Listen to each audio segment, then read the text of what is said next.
ಎರಡನೇ ದಿನ ವಿಷಯ ಇಂಕ್ರಿಮೆಂಟ್ಸ್. KCSRನಲ್ಲಿ ನಿಯಮ 51, ನಿಯಮ 52, 54, 55 ರಲ್ಲಿ ಈ ಒಂದು ಇಂಕ್ರಿಮೆಂಟ್ಸ್ ಅನ್ನುವ ವಿಷಯದ ಬಗ್ಗೆ ಮಾಹಿತಿ ಇರುತ್ತೆ. ರೈಟ್.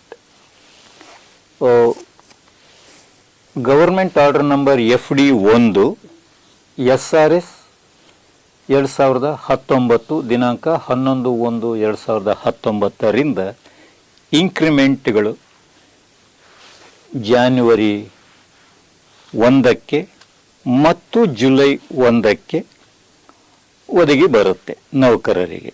ಅಂದರೆ ವರ್ಷಕ್ಕೆ 2 ಬರುತ್ತೆ ಅಂತ ಅಲ್ಲ, ಒಂದು ಅಂದಾಜು ಒಂದು ಅರ್ಧ ಮಂದಿ ನೌಕರರಿಗೆ ಜಾನ್ವರಿ 1ಕ್ಕೆ ಇಂಕ್ರಿಮೆಂಟ್ ಬಾಕಿ ಆಗುತ್ತೆ.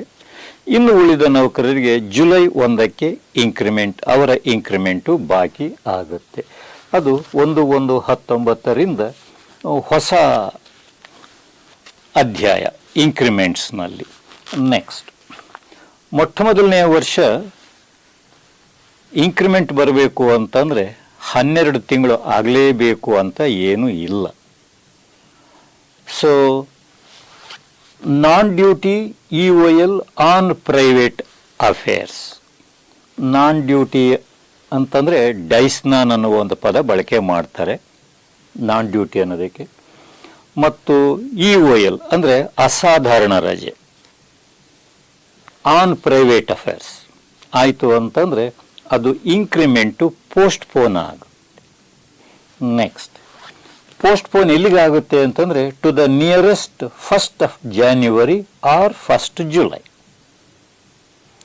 ಬೇರೆ ತಿಂಗಳುಗಳಲ್ಲಿ ಇಂಕ್ರಿಮೆಂಟ್ ಯಾರಿಗೂ ಬರೋದೇ ಇಲ್ಲ. ನಾನು ಆಗ್ತಾನೆ ಹೇಳಿದೆ, ಒಂದರ್ಧ ಸರ್ಕಾರಿ ನೌಕರರಿಗೆ ಜನವರಿ 1ಕ್ಕೆ ಇಂಕ್ರಿಮೆಂಟ್ ಬಾಕಿ ಇರುತ್ತೆ. ಇನ್ನು ಉಳಿದವರಿಗೆ ಅಂದಾಜು ಜುಲೈ 1ನೇ ತಾರೀಕು ಇಂಕ್ರಿಮೆಂಟ್ ಬಾಕಿ. ಇನ್ನು ಉಳಿದ ತಿಂಗಳುಗಳಲ್ಲಿ ಯಾರಿಗೂ ಇಂಕ್ರಿಮೆಂಟು ಬಾಕಿ ಆಗುವುದೇ ಇಲ್ಲ ಅನ್ನುವುದು ಇಲ್ಲಿ ಸ್ಪಷ್ಟ. ಎನಿವೆ, ಇಲ್ಲಿ ನಾನ್ ಡ್ಯೂಟಿ ಅಂತ ಅಂದರೆ ಡೈಸ್ನಾನ್ ಅಂತ ನಾನು ಹೇಳಿದೆ. ಅದರ ಜೊತೆಗೆ ಅನಧಿಕೃತ ಗೈರು ಹಾಜರಿ, ಅದರ ಜೊತೆಗೆ LWA ವಿತ್ EOL, ಸಸ್ಪೆನ್ಷನ್, ಇವೆಲ್ಲ ನಾನ್ ಡ್ಯೂಟಿ ಪೀರಿಯಡ್. ಮತ್ತೊಮ್ಮೆ ಹೇಳ್ತೀನಿ, ನಾನ್ ಡ್ಯೂಟಿ ಪೀರಿಯಡ್ನಲ್ಲಿ ಯಾವ್ಯಾವ ಒಳಗೊಂಡಿರುತ್ತೆ ಅಂತಂದರೆ ಡೈಸ್ನಾನ್, ಅನಧಿಕೃತ ಗೈರು ಹಾಜರಿ, LWA ವಿತ್ EOL ಆ್ಯಂಡ್ ಇನ್ನೊಂದು ಯಾವುದು ಸಸ್ಪೆನ್ಷನ್. ಇವೆಲ್ಲ ನಾನ್ ಡ್ಯೂಟಿ ಪೀರಿಯಡ್. ಜೊತೆಗೆ EOL ಅಂದರೆ ಅಸಾಧಾರಣ ರಜೆ ಇತ್ತು ಅಂತಂದರೆ 1 ತಿಂಗಳಿಗಿಂತ ಮಿಗಿಲಾಗಿ ಇತ್ತು ಈ ಅವಧಿ ಅಂತಂದರೆ ಇಂಕ್ರಿಮೆಂಟ್ ನೆಕ್ಸ್ಟ್ ಹಾಫ್ ಇಯರ್ಗೆ ಪೋಸ್ಟ್ಪೋನ್ ಆಗುತ್ತೆ. ಅದನ್ನೇ ಹೇಳಿದ್ದು. Non duty period bar EOL on private affair. ಈ ಅಸಾಧಾರಣ ರಜೆ ವೈದ್ಯಕೀಯ ಕಾರಣಗಳಿಂದ ಆದರೆ ಇಂಕ್ರಿಮೆಂಟ್ ಪೋಸ್ಟ್ಪೋನ್ ಆಗೋದೇ ಇಲ್ಲ. ಸೊ ಈ ಎರಡೂ ಸಂದರ್ಭಗಳಲ್ಲಿ ಇಂಕ್ರಿಮೆಂಟ್ ಪೋಸ್ಟ್ಪೋನ್ ಆಗುತ್ತೆ. ಎಲ್ಲಿಗೆ ಪೋಸ್ಟ್ಪೋನ್ ಆಗುತ್ತೆ? To the nearest 1st January or 1st of July ಅನ್ನೋದು. ಬಟ್ ಈ ನಾನ್ ಡ್ಯೂಟಿ ಪೀರಿಯಡ್ ಮತ್ತು EOL ಆನ್ ಪ್ರೈವೇಟ್ ಗ್ರೌಂಡ್ಸ್ ಅನ್ನೋದು ಮೋರ್ ದ್ಯಾನ್ 1 month ಇದ್ದರೆ ಸಾಕು, 6 ತಿಂಗಳಿನಷ್ಟು ಮುಂದಕ್ಕೆ ಹೋಗುತ್ತೆ ಈ ಇಂಕ್ರಿಮೆಂಟ್ ಅನ್ನೋದು ಬಹಳ ಮುಖ್ಯ. ನೆಕ್ಸ್ಟ್, ಇಂಕ್ರಿಮೆಂಟ್ ಇರುವ ದಿನಗಳಲ್ಲಿ ರಜೆಯಲ್ಲಿ ಇದ್ದರೆ,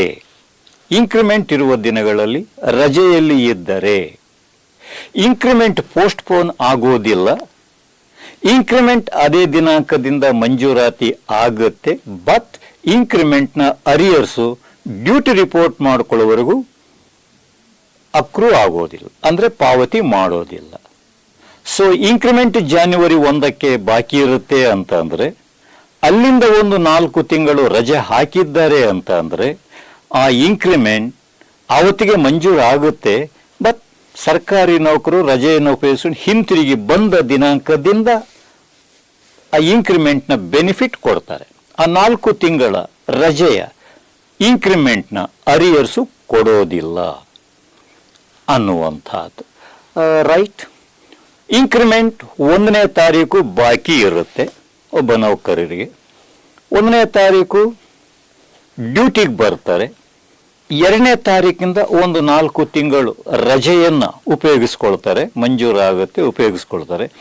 ಆಗ ಯಾವ ನಷ್ಟವೂ ಉಂಟಾಗೋದಿಲ್ಲ. ಇನ್ಕ್ರಿಮೆಂಟ್ನ ಬೆನಿಫಿಟ್ ಆ 4 ತಿಂಗಳಿಗೂ ಸಹ ಬರುತ್ತೆ. ಹಿಂದಿನ ಉದಾಹರಣೆಯಲ್ಲಿ ರಜೆಯ ಅವಧಿಗೆ ಆ ಇನ್ಕ್ರಿಮೆಂಟ್ನ ಬೆನಿಫಿಟ್ಟು ಬರೋದಿಲ್ಲ ಅಂತ ನಾನು ಹೇಳಿದೆ. ಎನಿವೆ, ರಜೆ ಇನ್ಕ್ರಿಮೆಂಟ್ ಬಾಕಿ ಇರುವ ದಿನ ರಜೆಯಲ್ಲಿ ಇದ್ದರೆ ಇನ್ಕ್ರಿಮೆಂಟ್ ಅಂದಿನಿಂದಲೇ ಮಂಜೂರು ಮಾಡಲಾಗುತ್ತೆ. 4 ತಿಂಗಳ ಅವಧಿಯ ರಜೆಗೆ ಇನ್ಕ್ರಿಮೆಂಟ್ನ ಬೆನಿಫಿಟ್ಟು ಸಿಗೋದಿಲ್ಲ. ಅವರು ಹಿಂತಿರುಗಿ ಬಂದ ದಿನಾಂಕದಿಂದ ಆ ಇನ್ಕ್ರಿಮೆಂಟ್ನ ಬೆನಿಫಿಟ್ಟು ಸಿಕ್ಕುತ್ತೆ. ಮುಂದಿನ ವರ್ಷ ಅದೇ ದಿನಾಂಕನೇ ಇನ್ಕ್ರಿಮೆಂಟ್ ಇರುತ್ತೆ. ಅಂದರೆ ಇನ್ಕ್ರಿಮೆಂಟ್ನ ಡೇಟು ಏನು ಬದಲಾವಣೆ ಆಗೋದಿಲ್ಲ.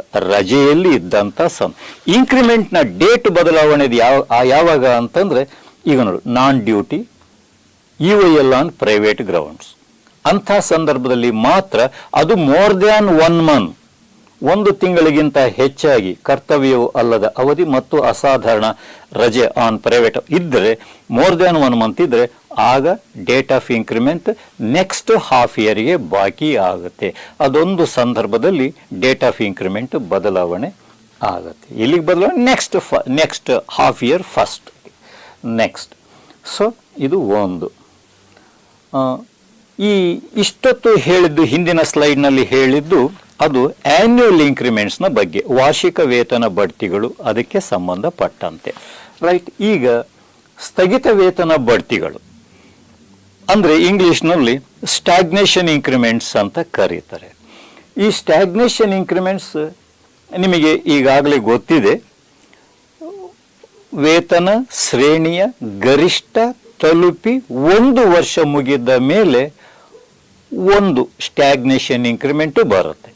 ಅನಂತರ 12 ಮಂತ್ಸ್ಗೆ ಮತ್ತೊಂದು ಸ್ಟ್ಯಾಗ್ನೇಷನ್ ಇನ್ಕ್ರಿಮೆಂಟ್, ಅನಂತರ ಮತ್ತೆ 12 ಮಂತ್ಸ್ಗೆ ಇನ್ನೊಂದು ಸ್ಟ್ಯಾಗ್ನೇಷನ್ ಇನ್ಕ್ರಿಮೆಂಟ್. ಹೀಗೆ ಗರಿಷ್ಠ 8 ಸ್ಟ್ಯಾಗ್ನೇಷನ್ ಇನ್ಕ್ರಿಮೆಂಟ್ಸು ಸರ್ಕಾರಿ ನೌಕರರಿಗೆ ಲಭ್ಯವಿರುತ್ತೆ. ಇದು ಸ್ಟ್ಯಾಗ್ನೇಷನ್ ಇನ್ಕ್ರಿಮೆಂಟ್ಸ್ ಎಲ್ಲರಿಗೂ ಬರೋದಿಲ್ಲ. ಕೆಲವರಿಗೆ ಬಡ್ತಿ ಇಲ್ಲದೆ ಒಂದೇ ಹುದ್ದೆಯಲ್ಲಿ ಒಂದೇ ವೇತನ ಶ್ರೇಣಿಯಲ್ಲಿ ಮುಂದುವರೆದರೆ ಒಂದು 25 ವರ್ಷಗಳಿಗೆ ವೇತನ ಶ್ರೇಣಿಯ ಗರಿಷ್ಠ ಹಂತವನ್ನು ತಲುಪ್ತಾರೆ. ಮತ್ತು ನನಗೆ ಆನ್ಯುವಲ್ ಇನ್ಕ್ರಿಮೆಂಟ್ಸ್ ಅಲ್ಲಿಗೆ ಮುಗಿದೋಯ್ತು ಅಂದ್ಕೊಳ್ಳೋದು ನಿಜ. ಮ್ಯಾಕ್ಸಿಮಮ್ ವೇತನ ಶ್ರೇಣಿಯ ಮ್ಯಾಕ್ಸಿಮಮ್ ದಾಟಿದ ನಂತರ 1 ವರ್ಷಕ್ಕೆ ಇನ್ಕ್ರಿಮೆಂಟ್ ಕೊಡ್ತಾರೆ. ಅದನ್ನು ಸ್ಟ್ಯಾಗ್ನೇಷನ್ ಇನ್ಕ್ರಿಮೆಂಟ್ ಅಂತಾರೆ. ಬಟ್ ಅದನ್ನು ಆನ್ಯುವಲ್ ಇನ್ಕ್ರಿಮೆಂಟ್, ವಾರ್ಷಿಕ ವೇತನ ಬಡ್ತಿ ಅಂತ ಅನ್ನೋದಿಲ್ಲ. ಮಿನಿಮಮ್ ಟು ಮ್ಯಾಕ್ಸಿಮಮ್ ಮಧ್ಯದಲ್ಲಿ ಬರುವತಕ್ಕಂಥ ಇನ್ಕ್ರಿಮೆಂಟ್ಸನ್ನು ವಾರ್ಷಿಕ ವೇತನ ಬಡ್ತಿಗಳು, ಆನ್ಯುವಲ್ ಇನ್ಕ್ರಿಮೆಂಟ್ಸ್ ಅಂತ ಕರಿತೀವಿ. ವೇತನ ಶ್ರೇಣಿಯ ಮ್ಯಾಕ್ಸಿಮಮ್ ತಲುಪಿದ ನಂತರ ಬರುವಂಥ ಇನ್ಕ್ರಿಮೆಂಟ್ಸನ್ನು ಸ್ಟ್ಯಾಗ್ನೇಷನ್ ಇನ್ಕ್ರಿಮೆಂಟ್ಸ್ ಅಂತ ಕರಿತೀವಿ. ಅವು ಗರಿಷ್ಠ 8 ಒಟ್ಟಾರೆ ಸರ್ವಿಸ್. ಅಂದರೆ ಗರಿಷ್ಠ 8 ಅಂತಂದರೆ ಇನ್ನೊಂದು ಮ್ಯಾಕ್ಸಿಮಮ್ ತಲುಪಿದ ನಂತರ ಇನ್ನೊಂದು 5 ವರ್ಷ ಸರ್ವಿಸ್ ಇರುತ್ತೆ. ಅಂದರೆ ಒಂದು 5 ಸ್ಟ್ಯಾಗ್ನೇಷನ್ ಇನ್ಕ್ರಿಮೆಂಟ್ಸು ಬರಬಹುದು. ಅಷ್ಟೇ ಹೊರತಾಗಿ ಮ್ಯಾಕ್ಸಿಮಮ್ ತಲುಪಿದ ಕೂಡಲೇ 8 ಕೊಡ್ತಾರೆ ಅನ್ನುವ ಕೆಟ್ಟ ಕಲ್ಪನೆ ಅಲ್ಲ ಅನ್ನುವಂಥದ್ದು. ರೈಟ್. ಈ ಸ್ಥಗಿತ ವೇತನ ಬಡ್ತಿಗಳಿಗೆ KCSRನಲ್ಲಿ ನಿರ್ದಿಷ್ಟ ನಿಯಮಗಳು ಇಲ್ಲ. ಆನ್ಯುವಲ್ ಇನ್ಕ್ರಿಮೆಂಟ್ಸ್ಗೆ ನಿಯಮ 51, 52, 54, 55 ಇದ್ದಾವೆ. ಈ 52 ತೆಗೆದುಹಾಕಿದರೆ ಇಲ್ಲ, ಅದು ಒಮಿಟೆಡ್ ಅಂತ ಇದೆ KCSRನಲ್ಲಿ. ಎನಿವೆ, ವಾರ್ಷಿಕ ವೇತನ ಬಡ್ತಿಗಳಿಗೆ ಸಂಬಂಧಪಟ್ಟಂತೆ ನಿಯಮ 51, 53, 54, 55 ನಿಯಮಗಳು KCSRನಲ್ಲಿ ಇದೆ. ಬಟ್ ಸ್ಥಗಿತ ವೇತನ ಬಡ್ತಿಗಳಿಗೆ ಸಂಬಂಧಪಟ್ಟಂತೆ ನಿಯಮಗಳು ಇಲ್ಲ. ಬಟ್ ಸಾಕಷ್ಟು ಸರ್ಕಾರಿ ಆದೇಶಗಳು ಬಂದಿದ್ದಾವೆ. ಆದೇಶಗಳ ಅನ್ವಯ ಈ ಸ್ಟ್ಯಾಗ್ನೇಷನ್ ಇನ್ಕ್ರಿಮೆಂಟ್ಗಳನ್ನು ಮಂಜೂರು ಮಾಡ್ತಾರೆ. ರೈಟ್. ಈ ವಾರ್ಷಿಕ ವೇತನ ಬಡ್ತಿಗಳು annual increment is to be released is a matter of course ಅಂತ ಹೇಳುತ್ತೆ. ನಿಯಮ 51 3ನೇ ಲೈನ್ನಲ್ಲಿ ಬರ್ತದೆ. Annual increment is to be release is a matter of course ಅಂತ. ಅಂದರೆ ಆನ್ಯುವಲ್ ಇಂಕ್ರಿಮೆಂಟ್ಗಾಗಿ ಅರ್ಜಿಯನ್ನು ಸಲ್ಲಿಸುವ ಅವಶ್ಯಕತೆ ಇಲ್ಲ. ಸರ್ವಸಾಧಾರಣ ರೀತಿಯಲ್ಲಿ ಡ್ರಾಯಿಂಗ್ ಆಫೀಸರ್ ಪೇ ಬಿಲ್ನಲ್ಲಿ ಸೇರಿಸಿ ಆ ಇಂಕ್ರಿಮೆಂಟನ್ನು ವೇತನ ಹೆಚ್ಚಳ ಮಾಡಿ ಪಾವತಿಸುತ್ತಾರೆ. ಅದಕ್ಕೆ ವಿಶೇಷವಾದಂಥ ಅರ್ಜಿ ಬೇಕಾಗಿಲ್ಲ, ಮಂಜೂರಾತಿಯೂ ಬೇಕಾಗಿಲ್ಲ ಅಂತ ನಿಯಮ 51ರ ಅಡಿಯಲ್ಲಿ ಬರುವತಕ್ಕಂಥ ಕೆಲವು ಸ್ಪಷ್ಟೀಕರಣಗಳಲ್ಲಿ ಸರ್ಕಾರ ನೀಡಿದೆ. ಅರ್ಜಿ ಇಲ್ಲ, ಮಂಜೂರಾತಿನೂ ಇಲ್ಲ ವಾರ್ಷಿಕ ವೇತನ ಬಡ್ತಿಗಳಿಗೆ. ನೆಕ್ಸ್ಟ್, ಆದರೆ ಈ ಸ್ಥಗಿತ ವೇತನ ಬಡ್ತಿಗಳಿಗೆ ಸ್ವಲ್ಪ ಡಿಫರೆಂಟ್. ಅರ್ಜಿ ಹಾಕಬೇಕು. ಸರ್ಕಾರಿ ನೌಕರನು ಮ್ಯಾಕ್ಸಿಮಮ್ ತಲುಪಿದ ನಂತರ ಪ್ರತಿ ವರ್ಷ ಅರ್ಜಿ ಹಾಕಬೇಕು. ನಾನು ವೇತನ ಶ್ರೇಣಿ ಮ್ಯಾಕ್ಸಿಮಮ್ ತಲುಪಿ ನನಗೆ 1 ವರ್ಷ ಮುಗಿದಿದೆ, ಹಾಗಾಗಿ ಒಂದು ಸ್ಟ್ಯಾಗ್ನೇಷನ್ ಇಂಕ್ರಿಮೆಂಟ್ ಅಂತಂದರೆ ಸ್ಥಗಿತ ವೇತನ ಬಡ್ತಿಗೆ ನಾನು ಅರ್ಹನಾಗಿದ್ದೇನೆ, ಅದನ್ನು ಮಂಜೂರು ಮಾಡಲು ಕೋರುತ್ತೇನೆ ಅಂತ ಅರ್ಜಿ ಹಾಕಬೇಕು. ಅದಕ್ಕೆ ಸಮಯದ ಮಿತಿ ಇದೆಯಾ ಅಂತಂದರೆ 2 ವರ್ಷ. 2 ವರ್ಷದ ಒಳಗಾಗಿ ಅರ್ಜಿಯನ್ನು ಹಾಕಿ ಮಂಜೂರು ಮಾಡಿಸ್ಕೊಂಡು ಡ್ರಾ ಮಾಡಬೇಕು. ರೈಟ್. ನಾವು ಈ ವಾರ್ಷಿಕ ವೇತನ ಬಡ್ತಿಗಳನ್ನು ಕಚೇರಿ ಮುಖ್ಯಸ್ಥರೇ ಮಂಜೂರು ಮಾಡಬೇಕು, ಡ್ರಾ ಮಾಡಬೇಕು, ಪಾವತಿ ಮಾಡಬೇಕು. ಮತ್ತು ಸ್ಥಗಿತ ವೇತನ ಬಡ್ತಿಗಳ ಮಂಜೂರಾತಿಗಾಗಿ ಜಿಲ್ಲಾ ಮಟ್ಟದ ಅಧಿಕಾರಿಗಳಿಗೆ ಸ್ಯಾಂಕ್ಷನ್ ಮಾಡುವ ಅಧಿಕಾರವನ್ನು ನೀಡಿದ್ದಾರೆ, ಡಿಸ್ಟ್ರಿಕ್ಟ್ ಲೆವೆಲ್ ಆಫೀಸರ್ಸ್. ಸೊ ಒಂದೇ ಒಂದು ಉದಾಹರಣೆ ಹೇಳಬೇಕು ಅಂತಂದರೆ, ಹೈಸ್ಕೂಲ್ ಹೆಡ್ ಮಾಸ್ಟರ್ ಒಬ್ಬ ಹೈಸ್ಕೂಲ್ ಟೀಚರ್ಗೆ ಸ್ಟ್ಯಾಗ್ನೇಷನ್ ಇಂಕ್ರಿಮೆಂಟ್ಸನ್ನು ಮಂಜೂರು ಮಾಡಿದ್ದಾರೆ. ಅದನ್ನು ಎಜಿ ಅಬ್ಜೆಕ್ಷನ್ನಲ್ಲಿ ಇಟ್ಟಿದ್ದಾರೆ. ಕಾರಣ ಯಾಕೆ ಅಂದರೆ ಸ್ಥಗಿತ ವೇತನ ಬಡ್ತಿಗಳನ್ನು ಮಂಜೂರು ಮಾಡುವ ಅಧಿಕಾರ ಡಿಸ್ಟ್ರಿಕ್ಟ್ ಲೆವೆಲ್ ಆಫೀಸರ್ ಆದಂಥ DDPIಗೆ ಇದೆ. ಆ ಸ್ಥಗಿತ ವೇತನ ಬಡ್ತಿಗಳನ್ನು ಮಂಜೂರು ಮಾಡಬೇಕಾದ್ರೆ ಹೆಡ್ ಮಾಸ್ಟರ್